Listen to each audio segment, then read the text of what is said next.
aflame. All the peoples of the United Nations are fighting the savage enemies of freedom. In many lands, towns are ravaged, countrysides laid waste by ruthless Axis hordes.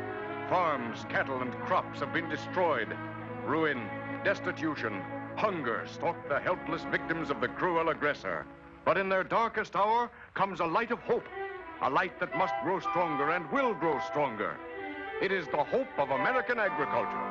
Though this nation must fight to keep invaders from its own shores, its farmlands are abundant, greater even than the areas of Norway, Sweden, Denmark, Spain, Portugal, France, Switzerland, Great Britain, Poland, Czechoslovakia, Belgium, Holland, Yugoslavia, and Greece. And spread over this vast land are the farmers, their wives and their children. 30 million, twice as many as the Axis has soldiers. Grim farmers with sleeves rolled up, ready for sacrifices. These embattled farmers are armed.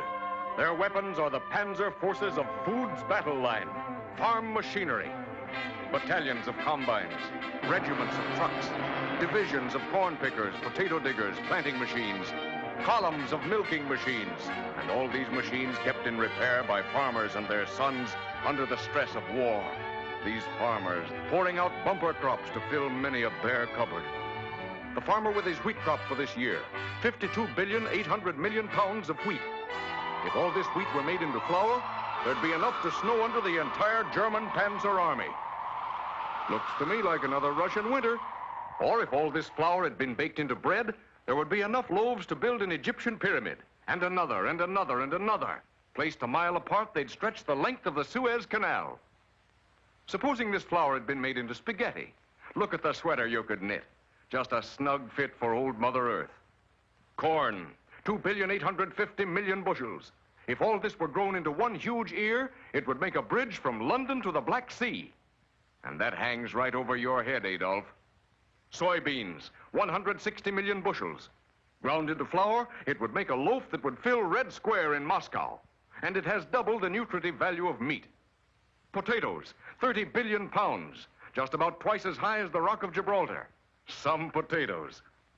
Here we have the Matterhorn in Switzerland, and this year's crop of tomatoes, 1,800,000,000 pounds.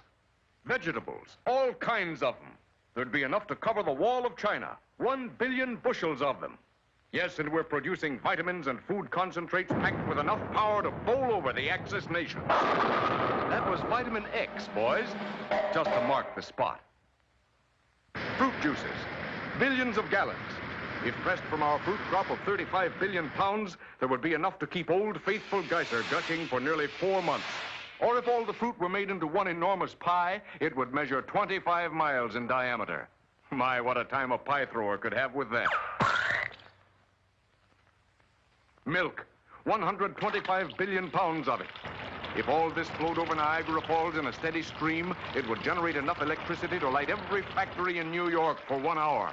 And besides, we'd have enough to give our children free milk with school lunches. Or should we turn this milk into butter? War-flooded fields of Holland could be reclaimed by dikes it would build. And if made into cheese, it would make a piece equivalent to this much of the moon.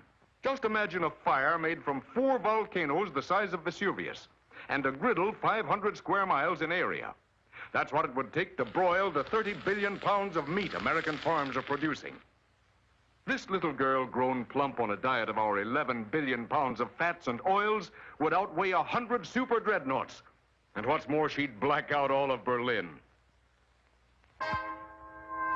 American hens are busy too, laying 50 billion eggs. If all these were made into one huge fried egg, it would cover all the United States and Canada.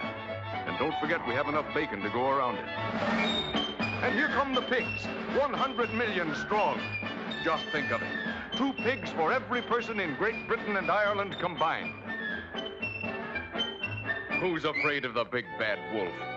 Not the farmer of the United States who works and sacrifices to fill the holds of victory ships. Ships turned out by men and women working night and day. Ships that must be fought through dark oceans where submarines lurk. Ships guarded by aircraft, more and more of them. Ships protected by the blasting fire of men of war. Ships loaded with food for freedom, produced, fought through, and delivered to all who fight. for the freedom of speech, freedom of worship, freedom from want, freedom from fear.